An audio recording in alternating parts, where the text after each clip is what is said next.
Figaro Radio. Le talk décideur.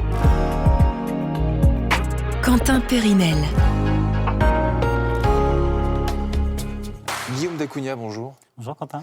Le premier Disney que vous avez vu, c'était lequel et c'était quand ? C'était une VHS dans le salon de mes parents, probablement dans les années 90. C'était Rox et Rookie. Ah. Pas le plus connu, mais il m'a beaucoup marqué. Il vous a beaucoup marqué ? Oui, valeurs, amitié, famille, aussi passer de la génération, d'enfance à l'adolescence, de l'adolescence à l'âge adulte. Ouais. Donc j'en garde de très bons souvenirs. L'essence de Disney dans ce film, comme dans plein d'autres films d'ailleurs. Et c'est toujours le cas. Toujours la bonne énergie et puis la magie qui opère.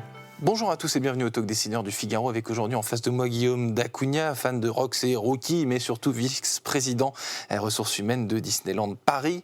Vous êtes dans cette maison depuis un peu plus de 8 ans, vous avez travaillé avant chez Xerox, puis Safran, avant d'entrer chez Disneyland Paris. C'est pas spécialement un mouvement académique, ça, c'est pas ce qu'on peut imaginer quand on voit votre CV. C'est sûr, j'ai connu des industries très différentes les unes des autres, l'industrie du B2B, B2C qui est très fort dans la technologie d'impression avec Xerox, les activités de sous-traitance chez Safran, le monde de l'aéronautique et enfin ensuite le monde du divertissement, du produit, de l'excellence opérationnelle avec Disney. Certains diront que ça se rejoint, d'autres diront que c'est très loin. La spécificité du Disney, c'est qu'il y a un axe très opérationnel et ce que j'ai connu chez Safran était très opérationnel. Être au cœur et au contact donc des salariés dans un centre d'usinage, voir des activités de taillage de procédés spéciaux. Et chez Xerox, une activité commerciale et sales marketing très forte. Et c'est aussi une des forces de Disney de travailler beaucoup sur la marque du produit et la force qu'on veut donner et faire rayonner à l'extérieur. Donc sur le métier que vous pratiquez, pas finalement très différent, c'est ça que vous êtes en train de m'expliquer, mais sur la marque et sur la réputation, Disneyland, Xerox, ça n'a rien à voir pour le grand public, entre guillemets. Donc les coulisses, c'est quoi ? C'est vous qui avez postulé chez Disney, c'est eux qui sont venus vous chercher. Comment ça s'est passé ? Racontez-moi ça. Ça s'est passé un été de 2015. J'ai reçu 3 appels. Des fois, on ne vous appelle pas pendant un an, et puis parfois, on vous appelle plusieurs fois dans le mois. 3 cabinets sur 3 opportunités, dont celle de Disney. Donc, cabinet de chasse, quelques entretiens, et ça aboutit sur une arrivée chez Disneyland Paris en octobre 2015. Octobre 2015, est-ce que cette marque de Disneyland Paris, qu'est-ce que ça vous procurait parce qu'on a coutume de dire que c'est une marque pleine d'émotions, pleine de rêves. Enfin, je veux dire, Disneyland, ça évoque des tas de choses pour beaucoup d'enfants, c'est vrai, mais aussi peut-être pour beaucoup d'adultes. Alors, pour être tout à fait transparent, entre en tout cas le jour de ma naissance et 2015, j'ai visité le parc qu'une seule fois. Donc, finalement, le fait de faire un pas vers Disneyland Paris n'était pas forcément la marque, même si je suis toujours un grand consommateur au cinéma. Donc du produit Disney dans sa complétude, mais je ne suis pas un fan fou furieux qui allait au parc. Vous n'avez pas votre abonnement, tous les week-ends, vous n'étiez pas là. Pas mon ex-passeport annuel. À faire les fast-pass et compagnie. Complètement, non, du tout. C'est le projet qui m'a plu. Dans les RH et les recrutements chez Disneyland Paris, les grands enjeux du moment, c'est quoi ? Alors déjà, les grands enjeux, c'est le volume. Chez Disneyland Paris, on recrute plus de 8000 personnes.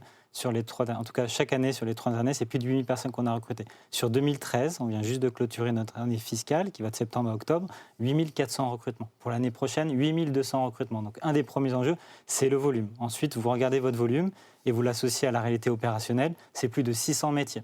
C'est-à-dire que nous devons être capables de recruter sur tous les corps de métiers qui existent quasiment en France. 600 métiers, 8000 personnes. Vous pouvez évidemment pas faire ça tout seul.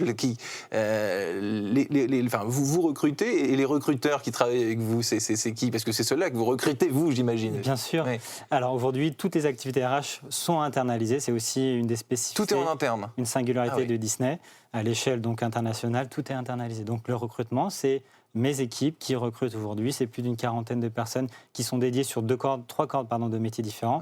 Recruter pour le spectacle, c'est pas la même chose que recruter sur des fonctions professionnelles. Une deuxième équipe sur les fonctions professionnelles, les fonctions support, juridique, marketing, finance, etc. Et une équipe plus large, dédiée à ce qu'on appelle le volume, le mass volume, qui sont sur tous les métiers opérationnels, qu'on appelle donc le guest facing, c'est tous nos cast members qui sont en face d'un visiteur. C'est tous les personnages, finalement, il y a des tas de métiers, les serveurs dans les différents restaurants. Aujourd'hui, si on regarde le mix de nos populations opérationnelles, on a un secteur d'activité dans l'hôtellerie, plus de 2000 personnes. Il y a l'hôtellerie aussi. Un secteur d'activité dans la restauration, plus de 2000 personnes. On fait du service à table, on fait du buffet, on fait aussi du quick restaurant. Tout ça cohabite. On a une 3e branche d'activité qui est finalement l'attraction. Il faut aussi la partie qu'on appelle guest facing et gestion des flux. On a un monde du spectacle, c'est presque 3000 personnes rien que pour le spectacle.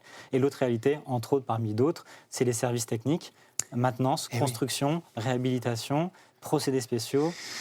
Et c'est un peu plus de 2000 personnes aussi sur les services qu'on appelle maintenance et prévention. Et c'est là qu'on réalise en effet que sur l'événementiel, il y a absolument tous les corps de métier qui sont réunis. Est-ce qu'il y a un trait commun à toutes ces personnes, justement, à ces 8000 collaborateurs que vous recrutez? Est-ce qu'il y a une chose qu'ils ont en commun?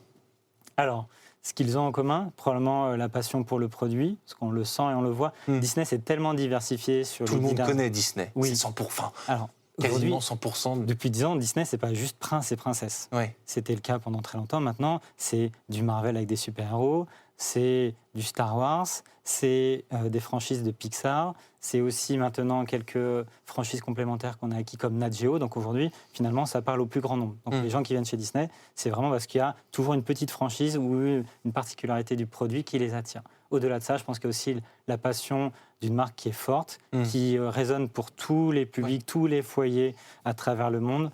Je pense qu'aujourd'hui, on doit toucher peut-être 80 ou 90% des familles dans le monde.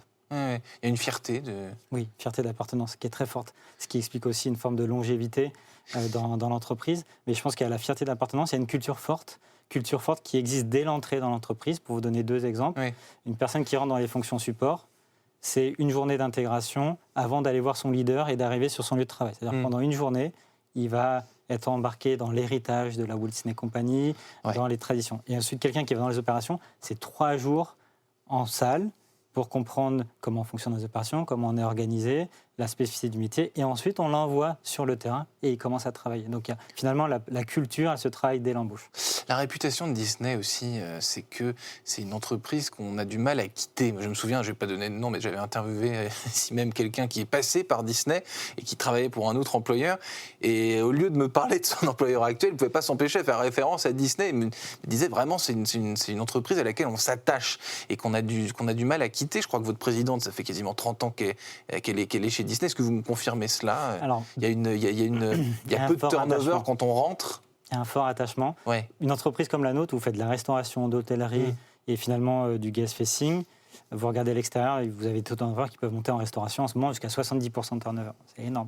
Quand on regarde chez nous, le turnover, il est à moins de 15%, ce qui est finalement très faible pour une organisation et une spécificité métier qu'est les nôtres.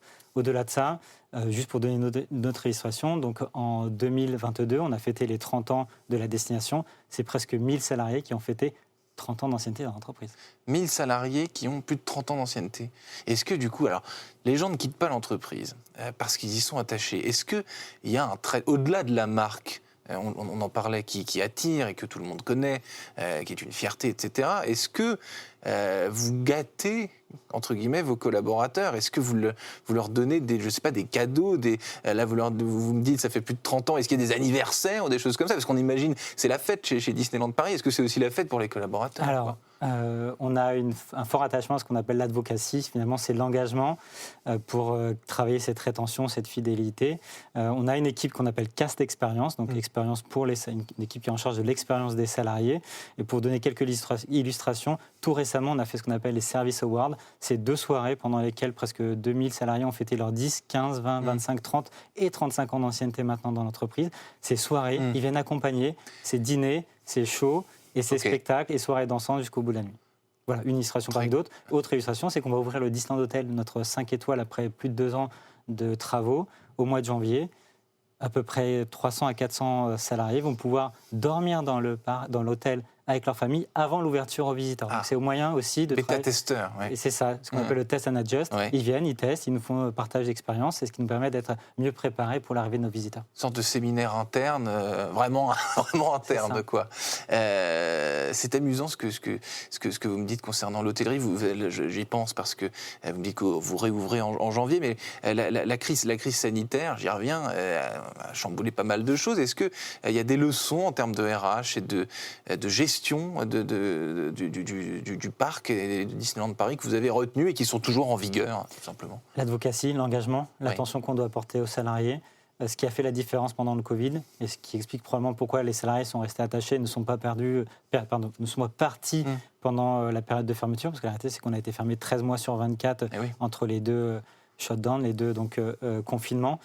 On a fait beaucoup pour créer ce contact au quotidien à travers donc, différents canaux de communication. On a ce qu'on appelle un journal télévisé RH, similaire au vôtre, où on interviewe des gens en interne qui apportent le message pour nos propres salariés. On fait également donc, beaucoup d'événements spéciaux le soir, où on réunit nos cast members pour un événement live, où ils profitent d'un drone show, etc.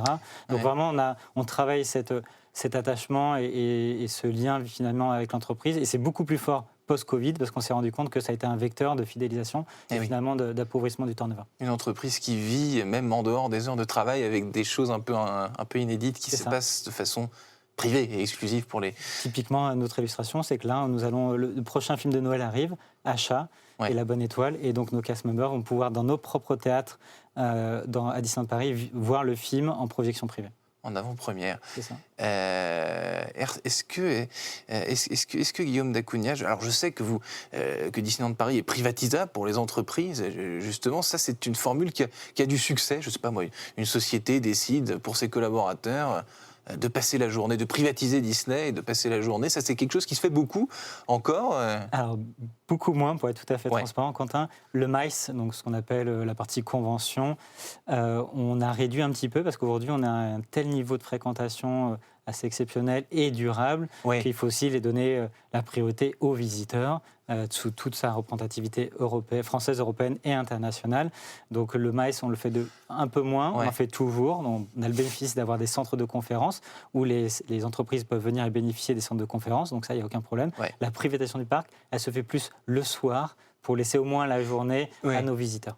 Privatisation le soir, ça se fait toujours. C'est vrai, quand on a du monde dans le parc, on va... Et notamment au mois de décembre. Ouais, on va pas s'en plaindre. Vous parlez d'internationalisation, pardon. Les visiteurs de Disneyland Paris, est-ce que ce sont les mêmes depuis 30 ans, hein, ou alors est-ce que ça change là aussi? Non, le mix a changé. On a à peu près 43% de Français, 50% d'Européens et internationaux. Et ce qui a notamment évolué, c'est que sur les 55 à 57% d'internationaux, on a une proportion hors Europe de plus en plus forte. On est passé de 8 à 9% jusqu'à 15% hors Europe, notamment le Middle East, qui s'intéresse de plus en plus, Proche-Orient, Moyen-Orient, qui s'intéresse à nous de plus en plus. Les Américains qui viennent toujours, même s'ils ont 3 parcs même aux États-Unis. Mais c'est Paris, quoi. Là, c'est la marque Paris, c'est pas la marque Disney. Je pense que c'est les deux. On a bénéficié, en tout cas sur les 3 années, de beaucoup de belles choses entre le parc Avenger qui a ouvert l'année dernière, les 30 ans, qui a résonné à travers le monde. Donc, c'est des vrais plus pour nous. Je parlerai bien encore d'innovation et d'intelligence artificielle pendant de longues minutes, mais on n'a plus le temps, Guillaume d'Acugna. Je vous remercie infiniment d'avoir répondu à mes questions pour le Talk Décideur du Figaro. Je vous souhaite bon vent à Disneyland Paris et ailleurs.